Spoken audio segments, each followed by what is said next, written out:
Welcome to Smart Branding, a podcast dedicated to branding, naming, and domain names. I'm Tatiana Bonneau, and with my guests, we try to help you create and grow strong, memorable, and meaningful brands online.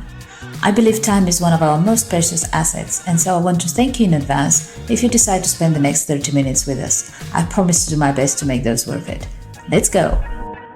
So my guest today is James Oliver. He's a digital entrepreneur, world explorer, SEO expert who is passionate about niche website building. Hi and welcome, James. Nice to have you with us. Hi, yeah, thanks for having me. Let's start with a bit of a background. Tell me a little bit about yourself and how did you get into traveling and building businesses? Yeah, it's a bit I've always traveled around, like done Asia and stuff like that. And then I did like 3.5 years in Australia and a year in New Zealand. And then after that period, the money's actually quite good in Australia because I was originally doing like construction. I was an electrician. So I was doing that and I didn't want to go back to the UK and carry on doing the same job.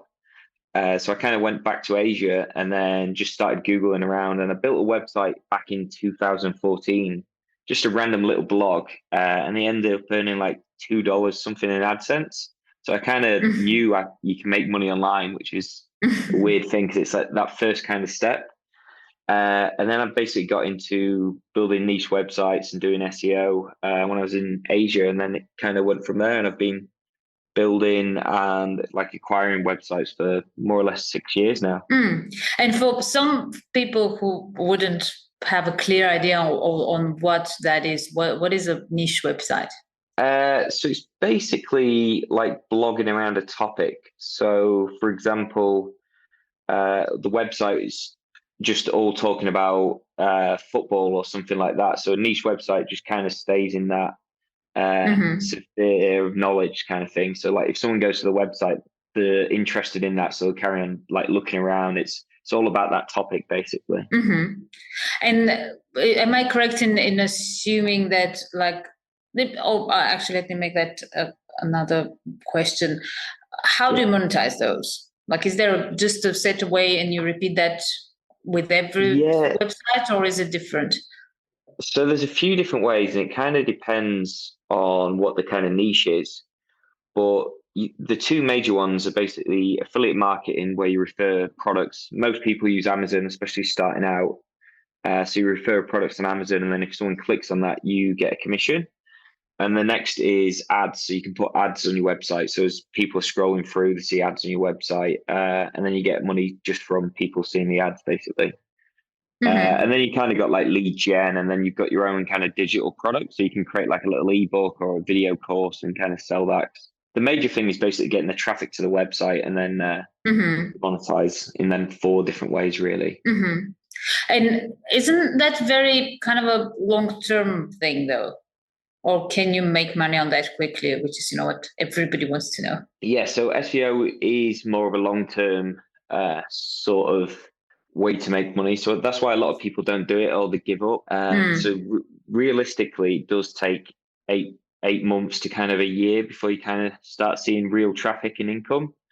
And a lot of people don't continue with it at the very start. You have to keep going through it, and it's hard unless you've kind of know it's plays into something that is going to make money in the end. That's why a lot of people give up. But like one of the best ways what I like to do is obviously find other people doing it, and kind of you can see in the analytics like how it just spikes towards the last few months of like the year sort of thing if you've been a new blog. But you can also look for blogs what are on sale, and then you can just check their like analytics and history, and it's always the same sort of thing. So like at the start, you never really earn too much money, and they kind of evolves. Yeah, it's definitely a long-term play, SEO. And in your opinion or in your experience as well, what is the role brand name and a domain that matches it play into all of that? There's been so much said about like domain name and name affects SEO. It doesn't affect. It's changed over time. So what are your thoughts on that? It's a tough one to be honest with you. So like a lot of people, which I kind of recommend now, is having a partial keyword. So you'll still have a phrase. If it's about like fridges, you'd have fridge in the domain. but then you'd have like a secondary like pro or advice or something like that to go with it. But exact match domains do work. They're very strong. So I have a few friends like in the casino niche, and it's very competitive. And there's one website, I might be getting it wrong now, but it's freebets.casino, something like that. But because the domain is like the exact phrase for free bets casino, it takes very little like backlinks compared to everyone else. And it's ranking number one. So the domain name itself has like the authority kind of. It's not so much the domain name authority. It's when it gets links and stuff. It's always using those keywords in the anchor text, which which helps. So yeah, exactly. It definitely does matter. And like brandability wise as well, like if someone searches your name on Google for like a certain topic, that definitely helps with SEO as well. So branded domains are very good as well. So yeah, and then I mean, correct me if I'm wrong. My thoughts on that are very similar to my thoughts on how people go about content, because there is the one side of it which is always you keep in mind search engines, all of that sort of a more, shall we say, technical side of it, and there are things that are important for that. But also I find people oftentimes, even whole departments oftentimes, forget that the ultimate receiver of that information and user of that information is human. Actually, it's not an algorithm. So there is certain importance that, as you said, like when you're considering writing a piece of content or selecting a name or selecting a domain name, you have to really consider both. Yeah, well, there's another like aspect to it as well. So if you kind of do like an exact match for a certain term, so like best paintball guns or something like that, it's a little bit of a spammy domain. And then other like blogs and newspapers and stuff are not really going to link out to you because they don't want to link to a domain which is like best paintball guns rather than like a brandable paintball kind of website. So that's definitely an aspect as well. So you kind of need to have a balance with it. Sure. And I would say, I mean, yeah, actually, what are your thoughts on that? Where I find, like, if a business is more established, there's absolutely nothing stopping you from having, your main website with your brand that is more like human centric. And then you can have like different blogs or, niche websites that would be driving traffic towards that or raising awareness or whatever their aim is. Well, yeah, I know a lot of people would say they'd have like a branded, like paintball, for example, they'd have a branded paintball website, and then they might have a category or a post, best paintball guns. And then some people might actually buy that domain and then just redirect it to the category. So if someone does search that in online as .com, it would redirect automatically to the category. But yeah, people do that. It's with SEO, it's quite hard, like trying to split up the domains and keep like multiple websites. It's kind of best to have one main website and all the topics on that, rather than splitting it up, kind of thing. Obviously, it kind of depends what you're doing, but that's my recommendation would be, rather than having like multiple different ones, would be to have one major site and focus on that, because you're going to get a lot more traction than having little micro niche sites, kind of thing. And I wanted to talk about, you got recently, I believe, Oliver.com, which is like quite a wow name, especially when you think about, the number of like existing brands or celebrities even that, use the name, and you ended up like getting the domain for that. Tell me more about that. How did that work? That was a crazy acquisition. Like, I'm really happy with it, like unbelievable. I can imagine. So when it came through, I was over the moon. Basically, because I've been doing SEO for quite a while, but I've never done too much publicly.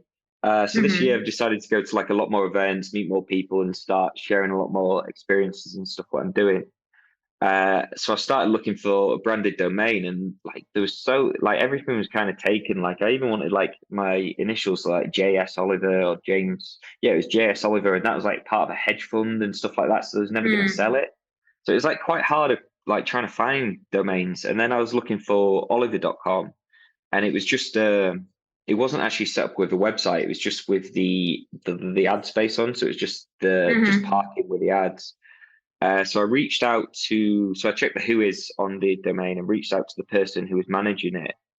And then kind of nothing came to it for like a few months. Like we had a little bit of back and forth, but the guy manager was like contacting the owner and stuff like that. And then so like I waited a few months, nothing really happened, and then he came back saying, yeah, you can have it for it's in the 5-figure range I bought it for, so it was a really good deal.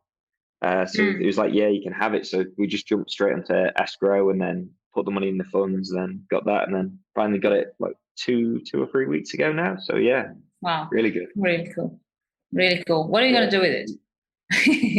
So yeah, I'm gonna keep it. So I've obviously got quite a few offers, and I could have made a bit of money from it, but it wasn't really worth the quick sale. I want to, because I'm in the internet space anyway, and it's kind of what I do. I kind of want to turn it into like a backlinko kind of blog. I don't know if you're familiar with that SEO blog, so I kind of want to turn it into something like that. So kind of a hub of knowledge, and then obviously sharing what I'm doing, so first-hand experience. And then I would also like to do a bit like this, do a podcast sort of thing and speak to other people who's sold websites and kind of go through that sort of process to kind of educate people and help people basically go online, because it's a lot of people, it's kind of quite a daunting kind of thing going online, but as soon as you make the initial steps and you realize you can actually make money online and make a living online, it's really good. So I want more people to do that. Definitely. Absolutely. Very cool. Yeah. And on that, on educating people, what do you feel, I'm sure you have a huge list, but like just at the top of your head, what do you feel people get wrong the most often when it comes to SEO? To be honest with you, it's people mainly quit, to be honest with you. They don't carry on with it. So like you kind of you want the content, you want to kind of branch it out to like clusters of content. So you want to write about one topic and then have supporting articles around that. So Google can see that you kind of an authority and you know what you're talking about on, say if you're talking about apples, you need like the whole thing, like where like apples, where like the history of apples, what's the nutrition of apples, how many apples are like, where are they imported, exported? So like information around it, which kind of supports the main article. And a lot of people just don't really like, each article's not separate. Like they're trying to cram like all different bits of data into one article, so it's kind of like a bit of a jumble. So you kind of need it separate, and that's what I kind of see with a lot of the content. It's not really SEO focused, so it needs to be human as well as SEO. But you need the main things like the title with a lot of things, and then that title you want to carry on the article talking about that topic. A lot of people just branch off and it goes off the topic basically. And yeah, go ahead. No, I was going to say that's the main thing. Other than that, links matter, but people get a bit too obsessed with links. It's mainly content and lack of putting the information out there. There are websites which do quite well with like only like 20 articles and stuff like that, but ideally you want to kind of aim for like 100 with a website and make it sure it's all niche relevant sort of thing. So it's all staying on that, staying in your categories.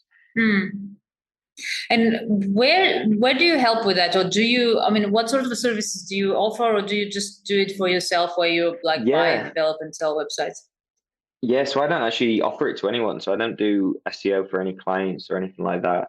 When I first started out working online, I did like a bit of social media management and bits and bobs like that. But now I don't do anything. So it's all basically async. So I don't really have to jump on calls or do emails or anything like that. It's very laid back, so then I can travel around and don't have to worry about everything. So yeah, I just do my own website. So I have a small team. I have like 4 people who help me, and they're all from the Philippines. And then I have some writers which are actually in India, but it's really good quality like work. It's really good. So I basically just use them and then have like a portfolio like 20 odd sites. So I just keep running those and if something comes up, I buy it, which looks quite good. So yeah, keep doing that. Just do my own sites. In the future, I might start offering services to other people, and that might be a thing which I kind of branch into. But at the moment, I quite like the laid back lifestyle and just doing my own thing. Yeah, I can imagine. That looks bad. Just for anyone, like he's in Bali at the moment, so yeah. Yeah. And definitely. how do you see artificial intelligence? Like you mentioned, you have writers, like real writers, and you have a small team. How do you use it? How do you see it changing things? How do you see how it has impacted already content and generally marketing and SEO? Yeah, AI has been a massive change. It's completely changed a lot of the stuff, and I would say for the better, to be honest with you. With my VAs, because some of them are from the Philippines, and a couple of them are not like amazing at English. But like ChatGPT's like helps massively with them actually doing like little topics and just little bits, just plug in like the prompts, and then they can kind of get the answers, and so that stuff like that's like dramatically changed. For content itself, like writing long articles, you can definitely do it. But you got to be very careful. Like a lot of it, you can kind of tell it's AI and it's using the same sort of words each time. So you got to keep prompting it and keep changing it, and then you've still got to have the human element. So a lot of people, it saves a lot of time. You can speed up the writing process massively. But a lot of people think then that's it. There's no extra process rather than like spending all that time writing and editing. A lot of people now just do a quick article and then that's it. Just put it straight online. So it's making massive shortcuts, and sites like that are getting hit because they're doing so many articles, but there's no real context with it. And most of them have been hit, or they're not really going anywhere. And to be honest with me, I'm quite looking forward to it because a lot of the competitors are now just putting out blasting thousands of articles, and it's just crap basically. So they're eventually just going to get hit, and then sites which are doing well and taking care and actually trying to make good articles and good information for the users are going to win in the long term. So I think it's been a good thing for my business, definitely. Do you have niches that are your like favorites you focus on, or do you look more at like the metrics and it doesn't matter what niche is it? I think niche selections like really it does make a massive difference. My main one's actually mattress and the sleep niche, which is pretty competitive, but it's quite high reward as well, and it's like quite a high average order value. So it's good middle ground, but it's one of the main competitive sort of niches. But for a lot of it, it's quite tough. So mainly, I do look for affiliate kind of based content. So ones with products which you can kind of sell, because ad revenue's good, but you kind of have to have the traffic, and it's more lower tier compared to affiliate. But quite a good one is like hobbies, anything with like video courses. If people sell video courses, because usually the affiliate's really good for that. Because when someone creates a course, they've not really got any overhead. It's all pretty much profit. So they can offer like 50-70% commission for a sale. So anything which kind of can lead into that, any sort of hobbies which leads into the kind of video courses are usually good niches to get into. Cool. Great. Yeah, I think I'm done with my questions. So my last one is usually, what are you up to like now? What are you looking forward to? And I mean, apart from like developing Oliver.com, where are you kind of headed to?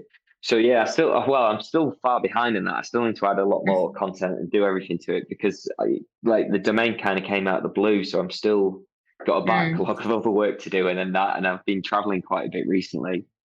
But I'm actually a resident of Dubai, and I'm currently in Bali now. But I think I'm going to move to Bali. So I've just been looking at some land, and I think Bali's going to be home for a little while. So I've just exploring here a little bit, and then just keep working on the projects basically, and making sure Oliver.com gets up there. So that's the plan. Great. Well, thank you for that. That's been a pleasure. We'll include all the links to your newsletter and to your social media so people can reach out to you. It's been a pleasure. Yeah, thank you for that. It's been great.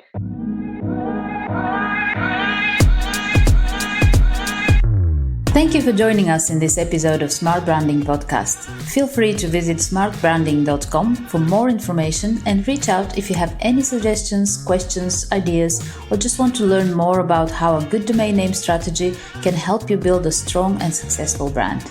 See you next time.